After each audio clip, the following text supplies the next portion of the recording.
What's going on, everyone? Ryan Williams AOC here with your match preview. Sheffield United taking on Arsenal. Guys, if you're new to the channel, please make sure you like, share and subscribe. Of course, I'm trying to hit 150 subs. Right now, we're currently at 117. So, guys, let's make that happen. Let's just get right into it. I mean, after I don't know what to call that performance against Slavia Prague in the Europa League. Guys, if you haven't checked out my match reaction already, go back to the previous video and check that out. And of course, leave a comment. I'd love to hear from you all. We need to seriously sort that second leg out, and we'll talk about it when we get there. But with all due respect to Sheffield United, and let's face it, they're already planning for life back into the Championship. I think this is probably the best opportunity for Arsenal to rest quite a few players and, start giving some opportunities out. We already heard yesterday that Flo Balogun is pretty much expected to sign a new 4-year deal. Now, that's very, very good news because earlier on this season, we wasn't too sure on what was going to happen. Of course, we got so many strikers. We have Aubameyang, who signed a new deal in the summer. We got Lacazette, who more than likely looks like is possibly going to leave at the end of the season. We have Eddie Nketiah, who hasn't even featured in a very long time. And we all have our opinions on Eddie Nketiah. You know what I mean? And of course, Balogun, we know Martinelli can also feature in that striker role also. We got Tyrese Jones, who is currently on loan at the minute, but we'll find out what will happen to him when he comes back. I mean, it's good news. It is good news. And for me, I personally would, if this is some serious business that Balogun is set to sign the new deal, and of course, a lot of fans have been calling for him because we saw glimpses of him earlier on in the Europa League on the group stages. He scored about 2 goals now in the Europa League. If I'm corrected, if I'm wrong, let me know in the comment section. And we know he's been making noise in the under-23s for a very long time.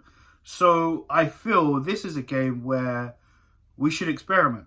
Maybe put Balogun on the bench if you're not 100% confident in starting in him. As we know, Mikel Arteta, I personally feel he doesn't give many young players chances. Yes, you can look at Smith Rowe and look at Saka, but when you think about it, those players are enforced. When you look at the likes of Martinelli, not really getting a chance. How many times has he called Miguel Aziz up, and he's probably played about 5 minutes, 5-10 minutes in the group stages where, he hasn't even featured for another 10-15 minutes when he's on the bench. You know what I mean? This is just how I feel about Arteta. You know what I mean? I don't really feel he trusts the young players that much unless your name's Saka, ESR. But of course, like I just said, they have kind of forced Arteta's hand, if you ask me anyways, going back to that Chelsea win at the Emirates Boxing Day. So to be honest with you, this is a good sign. But let's talk about Sheffield United here and Arsenal tomorrow. So my thinking is switch the team up, which we're going to give you guys my personal 11, who I think should start. You guys let me know below if you agree with it or not. And listen, Sheffield United, they're planning life out of the Premier League right now. There's no way in hell they can come back. I mean, unless they go on a wicked run and teams above them, like all of them lose every single game. But even now, I don't even think Sheffield United mathematically can be safe. But listen, let's just get into the starting 11. Guys, let me know your thoughts in the comment section. So in goal, I am calling on Matty Ryan. I think he deserves a chance. We haven't seen him since our 1-0 loss against Aston Villa. And of course, for me personally, I don't really feel that was his fault. Stupid mistakes from Cedric and Nat, which is kind of funny after what happened in the Europa League. But Nevertheless, I'm going to give Matty Ryan a chance. I don't think Leno is a must-need. And to be honest, I've had my gripes with Leno and more debate about Leno and that goal that was scored by Slavia Prague. Could he have done better? I've seen a few videos stating well his positioning looked a bit poor for it. Me personally, I've always said this with Leno. He hasn't really been great as of late, and I'm not too keen on him. But you guys let me know your thoughts in the comment section. But yeah, Matty Ryan, come in. I think it's time to give this guy more of a chance. There's 8 games left of the Prem. 8 to 7 games left of the Prem. I mean, why not? You know what I mean? And we're going to Leno's possibly going to be used for Slavia Prague. But I feel this is a game where Matty Ryan could prove himself. And, you know, maybe he could be in contention for the Slavia Prague game next Thursday. So let's see what happens. Right back. I'm gonna switch things up here. Do you know what? Right back. I'm probably. I mean, Cedric didn't exactly look like a great player in the Europa League. However, I'm gonna give him the benefit of the doubt because, you know, it weren't his strongest side, but I will not forgive him for the ball given back to Gabriel, which ultimately Gabriel messed up, put it out for the corner, and obviously set the goal up. I mean, Cedric had a poor game. We know he's not comfortable on that side, and that's why I'm going to switch things up in this game. So for me, I'm going to give it to Chambers. I mean, personally, Chambers didn't do all that great against Liverpool, but he wasn't the most awfulest player in that defence. And Cedric, I'm sorry, I think I'm going to have to drop you for that one, mate. The centre-back role, I mean, I'm still going to keep vouching for Pablo Murray to be in that. And I'm probably going to give it to Rob Holding, to be fair. I mean, Gabriel, he hasn't exactly looked great, you know, the last few games. I mean, there's been glimpses moments where we see the Gabriel that we all know that can, you know, tackle well, defend, and, you know, that's assured. But there's some hairy moments we've seen in the last few games against Liverpool. You know, the two goals, Salah, and the last goal, I think, was it Jota? The second goal. I mean, he didn't exactly do his best, to be honest with you. And the Europa League game, I mean, I don't think it was good enough for him. I think he should have just cleared it to Rosette. You know what I mean? Far, far, far from the pitch. But of course, Cedric takes flack as well for that one too. Let's be real. But yeah, I'm going to pick Holding and Murray for that one. Left back, I'm going to actually put Saka left back. I know it was crazy for me to even put Cedric left back because he's done okay jobs at left back. I can't forgive him for that Europa League mistake. So I think, to be honest with you, I think it's best if we just sacrifice Saka left back. The two in the pivot, I'm going to keep it as Partey and Xhaka. Partey needs to step it up because that game, I said there's a few bits where he looked okay and then he just messes it up in terms of winning the ball back, but he just kept giving the ball away. It just wasn't good enough. And there's a lot of fans right now that are looking at Partey like, yo, did we really spend £45 million on this player? You know, and they kind of look at him like, this ain't good. And then I'm hearing other players saying Xhaka's looking better than him. And it's like, but we need to improve on Xhaka. So I'm not sure. Take whatever you want from that, personally, guys. Let me know your thoughts in the comment section. You know, like I said, I'm not exactly Granit Xhaka's biggest fan.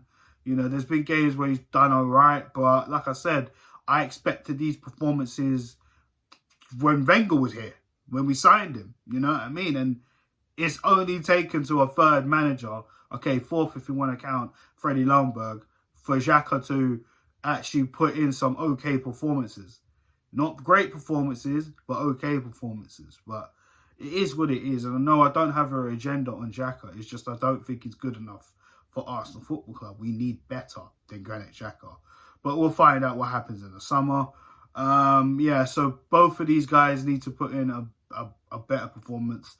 I'm not taking Sheffield United any lightly at all, but at the same time, this gives us a little bit of chances to expand on our players.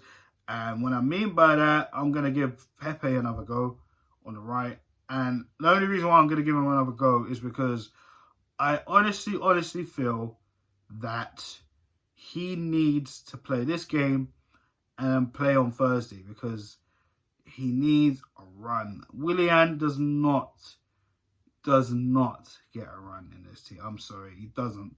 He's done nothing. You know what I'm saying? Willian's come in. He's done a few assists. He hasn't featured in a while. He comes back and he didn't do anything in that Europa League game. Probably didn't hit the post. That's about it. You know, nothing really special or spectacular. You'd kind of think some people will probably put Willian in there because, you know, it's Sheffield United. But again, I'm picking Pepe. Pepe, you know, as much as I have my gripes with him, you know, I just give him a run out. Give him a run out. Let him prove to Arteta again why he should be playing on Thursday. Because when he came on Thursday, there was immediate impact. Yes, it took ages because of Mikel Arteta in terms of taking forever to make substitutions. But Pepe needs some confidence. And, you know, it's going to be hella important on Thursday. So give him a game. Pepe, there for me. I'm still not too sure what's going on with Martin Odegaard, so I'm going to give Smith Rowe another go. Didn't really show himself that much in the Slavia Prague game. I felt maybe he just looked unfit. He just didn't look 100% ready. I know he had to pull out of the England squad due to injury, but yeah, he just didn't look 100% for me. Same as Saka, really, but we need Saka at left back role. So Smith Rowe, I'm going to give you another go there on the left. And I'm going to say this for another time. Gabriel Martinelli needs to play. I'm sick and tired of seeing Martinelli sitting there on the bench, wondering when he's going to get his shot, having to wait at least 75 minutes to come on and put a 10-minute cameo on. This is Sheffield United. Like I said, with all due respect, this is Sheffield United, dead bottom of the table. Yes, they have beaten Manchester United at Old Trafford. I haven't forgot about that. But at the same time, they are dead bottom of the league, right? This is a game where you need to start him. And if Mikel Arteta doesn't have any agendas against Martinelli, because a lot of the fans, including myself, are starting to actually think that, then I don't know why he's not getting picked. So, you know, if he wants to keep saying Martinelli's part of his plans, he's very part of the big future of Arsenal Football Club, then you need to start him. Because again, Aubameyang playing left, it doesn't work. Lacazette playing up top with Aubameyang on the left, it's not working. Fix it. So this is how I'm going to fix it. So Martinelli on the left. And you know what? I'm going to give Aubameyang another chance up top. I'm going to give him another chance up top. I had my chest out picking out the Europa League team against Slavia Prague when I put the preview out and said, Lacazette, I'm going to give you a shot because Aubameyang hasn't been pulling up trees as of late. He just looked a bit disinterested, his body language, etc., etc. But to be honest, Aubameyang came on and, you know, yeah, he had a shot. He missed that opportunity because that was poor. Another poor opportunity missed by Aubameyang. However, he did justify himself in creating that chance for Nicolas Pepe, you know, beating the defender, holding the ball up, taking it down and putting Pepe through for the goal. So, you know, immediate impact there. So, and we need to get Aubameyang firing again, you know. And as much as I've been very critical of Aubameyang and justifiably so, this is a game where he needs to be hungry. And more likely, he's probably going to get picked for that Europa League game. He needs to really go for it. So that is my 11, guys. Let me know your thoughts in the comment section. I'll quickly run through it again. Matt Ryan in goal, Chambers on the right, Saka on the left, the centre-backs in Holding and Mari. In the middle, the pivots, Partey, Xhaka. The three in front of them in Pepe, ESR, Martinelli. And up top, Pierre-Emerick Aubameyang. Now that team there should do some damage to Sheffield United.